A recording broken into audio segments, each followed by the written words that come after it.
तालुक्यामध्ये भव्य असं मोर्चा सर्व पक्षाच्या वतीनं, सर्व दलित संघटनेच्या वतीनं काढण्यात आलेला आहे। मित्रांनो, ही वेळ आपल्यावर येते का मोर्चे काढणे, आंदोलन करणे? कारण याला जबाबदार या महाराष्ट्रातील प्रशासन, या देशातील प्रशासन आहे। परभणी येथे संविधानाची विटंबना केली आणि विटंबना केलेल्या माणसाला विचारणा करण्यासाठी गेलेल्या आमच्या सोमनाथ सूर्यवंशी या कार्यकर्त्याला पोलीस कोठडीमध्ये जीव मारण्यात आला, त्याचा खून करण्यात आला। त्या घटनेचा या ठिकाणी निषेध करण्यासाठी आम्ही या ठिकाणी सारे एकत्रित आलेलो आहोत। जर समजा सोमनाथ सूर्यवंशी यांना न्याय मिळाला नाही तर या प्रशासनाला रस्त्यावर उतरून अराजकता माजल्याशिवाय राहणार नाही, हे तितकंच त्यांनी ध्यानात धरावं। हेच प्रश्न नाही तर या बीड जिल्ह्यामध्ये संतोष देशमुख यांना अपहरण करून 3 तासामध्ये त्यांचा खून केला। विचित्र अशा प्रकारचं त्या ठिकाणी दाखवलं गेलंय की त्याच्या पाठीवर छेद करून त्यांचा छळ करून त्यांचा खून केला। मला वाटतंय या ठिकाणी एवढं सुद्धा सांगावं असं वाटतंय की या ठिकाणचे पोलीस प्रशासन हे पण याच्यामध्ये तितकंच जबाबदार आहे। कारण कालच एक मी व्हिडिओ पाहिला, त्या व्हिडिओमध्ये असं दिसतंय की या पोलीस स्टेशनचा एक जबाबदार पोलीस अधिकारी त्या आरोपी बरोबर चहा पित असताना त्या व्हिडिओमध्ये दिसतो।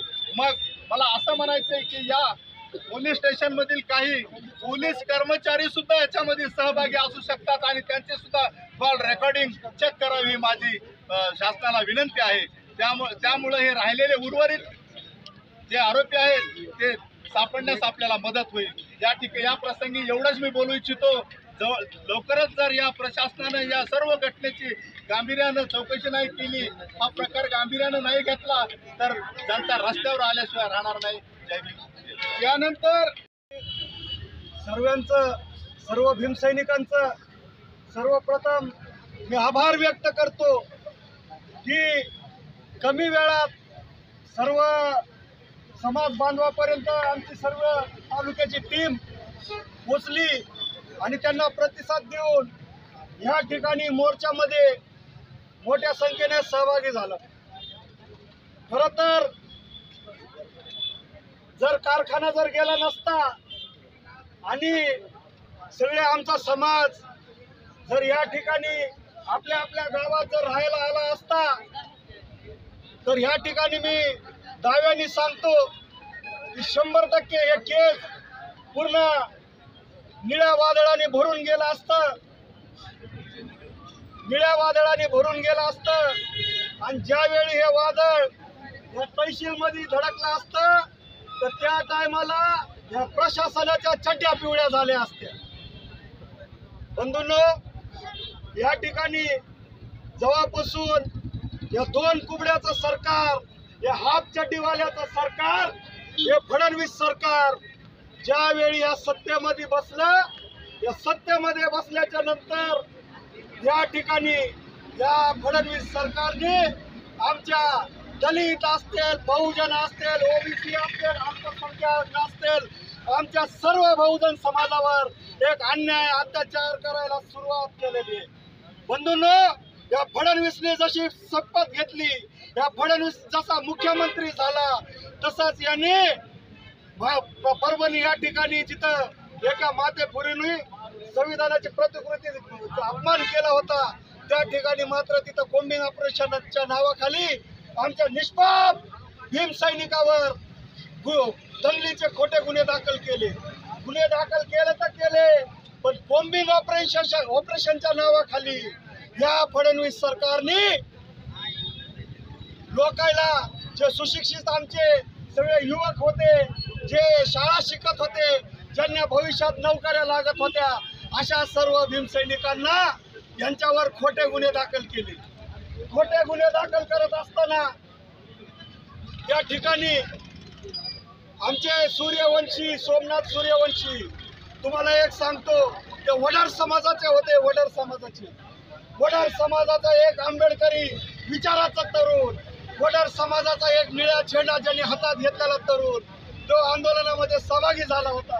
आणि सहभागी झाल्याच्या नंतर या पोलिसांनी त्याच्यावर दंगलखोरचा गुन्हा दाखल करून त्याच्यावर न्यायालयीन कोठडीच्या नावाखाली त्याचा बळी घेतला.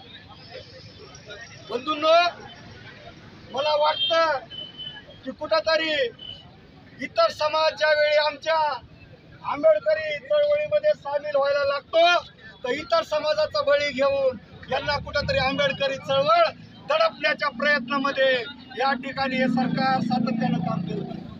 हे बघा, आज या ठिकाणी ओबीसीच्या आरक्षणाचा असेल, मराठा समाजाचं आरक्षण असेल किंवा दलितांच्या न्याय हक्काचे प्रश्न असतील, शेतकऱ्यांचे प्रश्न असतील, शेतमजुरांचे प्रश्न असतील, विद्यार्थ्यांचे प्रश्न असतील, स्कॉलरशिपचे प्रश्न असतील, रोजगारांचे प्रश्न असतील, हे प्रश्न बाजूला ठेवून निवळ आणि निवळ जातीपातीचं राजकारण करून या फक्त एकमेकाचे डोके फोडण्याचं काम हे दलाल हे भडव्या सरकार करत आहे. त्याचा आपण या मोर्चाच्या माध्यमातून जाहीर निषेध करत आहोत.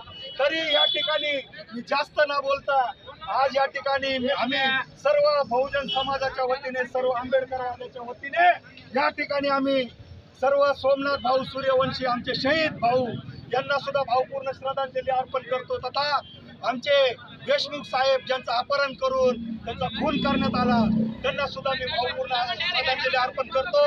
मी 2 शब्द संपवतो आणि शब्द संपल्याच्या नंतर एकदा जोरात घोषणा होऊन जाऊ द्या. परमपूज्य नेते डॉक्टर बाबासाहेब आंबेडकरांचं भारतीय लोकशाहीचं, भारतीय संविधानाचं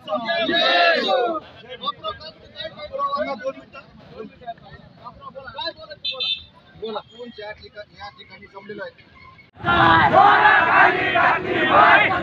पोलिसांनी केलं